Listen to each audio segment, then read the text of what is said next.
knows what you should be doing, even though they don't know your life, your stories, your desires, your fears, your family, your obligations. I'm hoping this podcast gives you the opportunity to think about what you want, to listen to your still small voice.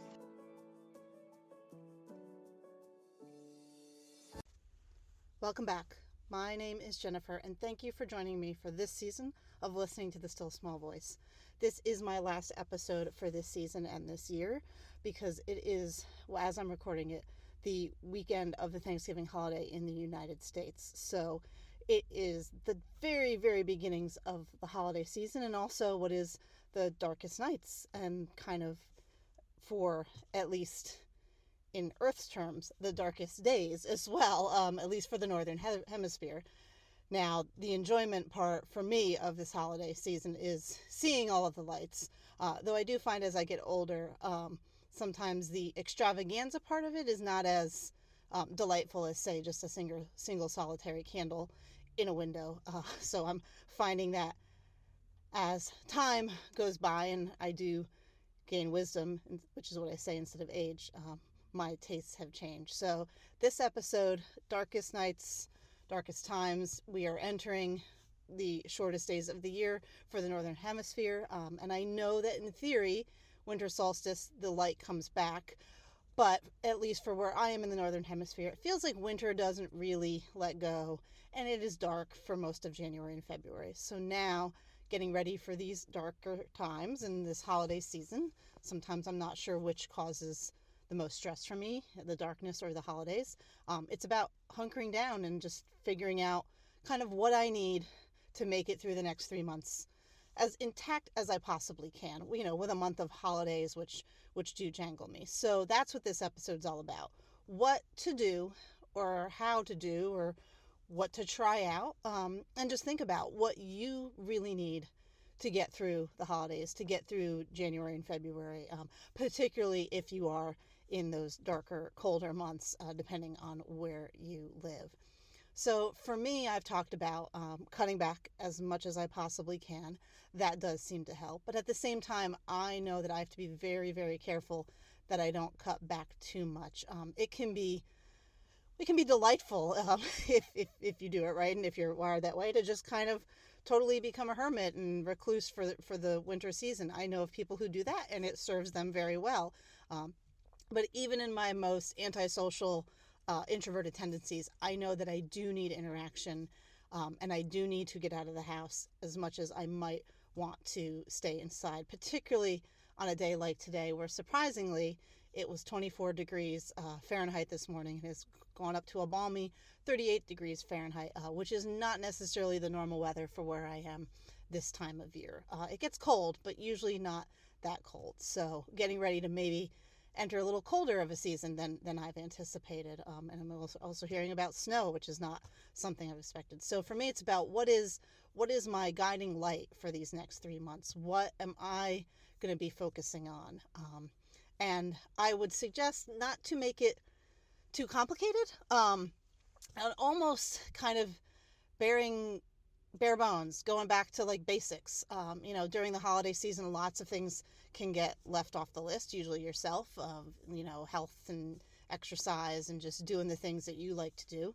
So for this season, these next 3 months, I will be focusing on doing those sorts of things. Actually, my focus is on exercise and eating, which normally isn't a challenge during the holiday season for a lot of people, but for me it actually is, since I am not a huge fan of eating at parties or social gatherings. I find I have a very hard time with it, so I usually just tend to eat when I'm alone and more relaxed and less anxious, but that also then, in a season full of anxiety, tends to mean that I don't eat, which does not solve the problem. For me, it actually complicates it, makes it worse, compounds it down the line.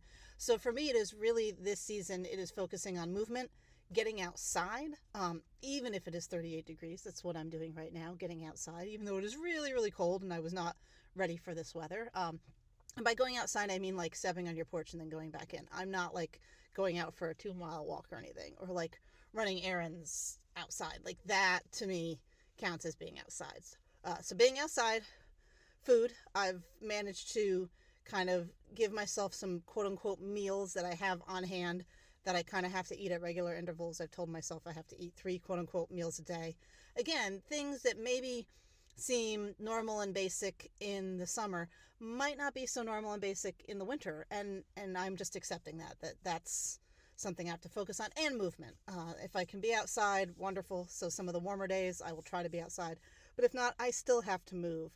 It is so easy, and I totally understand it, to just do nothing when you can. And I am all for doing nothing all the time, always all about it. However, I know there are times you actually still have to move. So it's definitely 10 minutes in the morning of yoga for me, 10 minutes at night, provided I'm not too tired to do it. But even that, it helps me fall asleep, just doing some sort of yin yoga, just a couple of poses, just forward bends and stuff to help me relax. And then trying to plan other exercise, some strength training, some dance classes, not enough to amp me up and kind of overdrive me, but enough to just keep me regulated. So those are my 3 kind of basics that I'm focusing on for my light, what I'm calling my light, through these next 3 months. There's some other things as well that would be nice to do, but honestly, now that we're 2 or 3 weeks into the time change, I've already written them off. I had a couple of creative projects, but you know what? It's really, I think in some cases, going back to basics lets you get that rest that you really need for next year, for spring and summer. There's a reason nature does its thing, and I feel like sometimes if I were to be smarter, I would follow nature. So I'm kind of letting it go of, this is what I'm focusing on. I still do have holiday obligations. I will do them, but it really is all about focusing on you. I mean, any season and all seasons, but I feel like there can be, again, so easy to forget during this time of family and friends and social obligations and people you want to see and things you want to do, but focusing on that. So that being my light for the next 3 months, that's going to be my light. That's going to be the thing that focuses me, that keeps me steady, that keeps me strong, that keeps me able to do all of these obligations, and anything else fun that I get to do. If I do go into a creative project, lovely. But if I don't, I know I'm going to be okay. I'm really thinking about how to best take care of myself to navigate the pressures. And I think almost sometimes that paring back almost too much might be a better solution for me. That's just the way I'm wired. Maybe you're not wired that way and you can do all those things. But what are like your 2 or 3 things that, like, for self-care, I hate that word, but that's the best word to use, for basic, not even self-care, for human care, to care for your existence as a human in this world.